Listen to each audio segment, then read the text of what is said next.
സഞ്ചാർ Saathi app നിർബന്ധമാക്കാനുള്ള കേന്ദ്ര സർക്കാർ നീക്കം വലിയ വിവാദത്തിലേക്ക് നീങ്ങുകയാണ്. പൗരന്മാരുടെ വിവരങ്ങളെല്ലാം ചോർത്താനുള്ള ശ്രമമാണെന്ന് പ്രതിപക്ഷ പാർട്ടികൾ ആരോപിച്ചു. എന്നാൽ ആശങ്കപ്പെടേണ്ട കാര്യം ഇല്ല എന്ന വിശദീകരണവുമായി കമ്മ്യൂണിക്കേഷൻസ് മന്ത്രിയും രംഗത്ത് വന്നു. വാട്സാപ്പ് സിം ബൈൻഡിങ്ങിന് പിന്നാലെയാണ് പുതിയ നിർദ്ദേശവുമായി ടെലികോം വകുപ്പ് രംഗത്ത് വന്നത്. ഇപ്പോൾ പുറമേ കാണിക്കുന്നത് ജനങ്ങൾക്ക് ഉപകാരപ്രദമാകുന്ന ഒരുപാട് കാര്യമാണ്.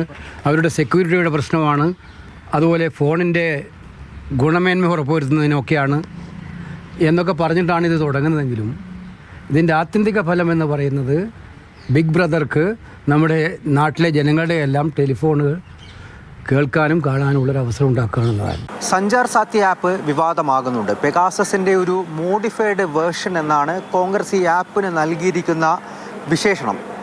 ഒരു ഹാൻഡ്സെറ്റിൻ്റെ ആധികാരികത പരിശോധിക്കാനും അതുപോലെ സൈബർ സുരക്ഷ ഉറപ്പുവരുത്താനുമുള്ള സർക്കാരിൻ്റെ ആപ്ലിക്കേഷനാണ് സഞ്ചാർ സാഥി.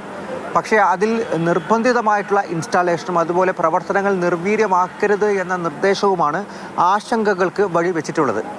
ഈ പെഗാസസ് ഉന്നമിട്ടത് രാഷ്ട്രീയ നേതാക്കളെയും അതുപോലെ മാധ്യമപ്രവർത്തകരെയുമാണെങ്കിൽ ഇവിടെ ഇന്ത്യക്കാർ മുഴുവൻ നിരീക്ഷിക്കപ്പെടുമെന്നുള്ളതാണ് ഏറ്റവും പ്രധാനപ്പെട്ട ഭയം. സാധാരണക്കാരൻ്റെ സ്വകാര്യതയിലേക്കുള്ള കടന്നുകയറ്റമാണ് വിവാദമായിരിക്കുന്നത്. 2 ആഴ്ച മുൻപ് നടത്തിയ ടെലികോം സൈബർ സെക്യൂരിറ്റി നിയമ ഭേദഗതിയുടെ മറവിൽ ടെലികോം വകുപ്പ് നിർദ്ദേശം കൊണ്ടുവന്നു. ഇന്ത്യയിലെ എല്ലാ ഫോണുകളിലും സഞ്ചാർ സാഥി ആപ്പ് നിർബന്ധമാക്കി. സൈബർ സുരക്ഷ ഉറപ്പാക്കാൻ വേണ്ടി എന്നുള്ള കാര്യമാണ് കേന്ദ്ര സർക്കാരിൻ്റെ വാദം. എന്നാൽ ഒരിക്കൽ മൊബൈൽ ഫോണുകളിൽ ഈ ആപ്പ് ഇൻസ്റ്റാൾ ചെയ്ത് കഴിഞ്ഞാൽ നൽകേണ്ട പെർമിഷനുകൾ ഉപയോഗിച്ച് എല്ലാ വിവരങ്ങളും ചോർത്തിയെടുക്കപ്പെടുമെന്നാണ് മറുവാദം. SMS, call log, storage, media, camera, device ID തുടങ്ങിയ നിർണായക പ്രവർത്തനങ്ങളിലെല്ലാം ആപ്പിന് ആക്സസ് ഉണ്ടാകും. ഒരു തവണ ആപ്പ് ഡിലീറ്റ് ചെയ്താൽ പോലും വിവരങ്ങൾ ചോർത്തിയെടുക്കുമെന്ന ആശങ്കയാണുള്ളത്. സോഫ്റ്റ്വെയർ അപ്ഡേറ്റുകൾ ഉപയോഗിച്ച് ഫോണിൻ്റെ ആകെത്തുകയിലുള്ള നിയന്ത്രണവും പ്രവർത്തനവും പരിശോധനയുമെല്ലാം ആപ്പിനും അതിലൂടെ കേന്ദ്ര സർക്കാരിനും ലഭിക്കുമെന്നുള്ള സാധ്യതയും വിവിധ സംഘടനകൾ ചൂണ്ടിക്കാണിക്കുന്നുണ്ട്. 90 ദിവസത്തെ ഡെഡ്ലൈൻ മൊബൈൽ കമ്പനികൾ അംഗീകരിക്കുമോ എന്നാണ് മറ്റൊരു ചോദ്യം. ഇത് അംഗീകരിക്കില്ല എന്നുള്ള കാര്യം ആപ്പിൾ വ്യക്തമാക്കി കഴിഞ്ഞിരിക്കുന്നു. ഈ ആപ്പ് മൊബൈലിൽ വെക്കണമോ വേണ്ടയോ എന്ന കാര്യം ഉപഭോക്താക്കൾക്ക് തീരുമാനിക്കാമെന്ന് കമ്മ്യൂണിക്കേഷൻസ് മന്ത്രി ജ്യോതിരാദിത്യ സിന്ധ്യ വിശദീകരിച്ചിരിക്കുന്നു.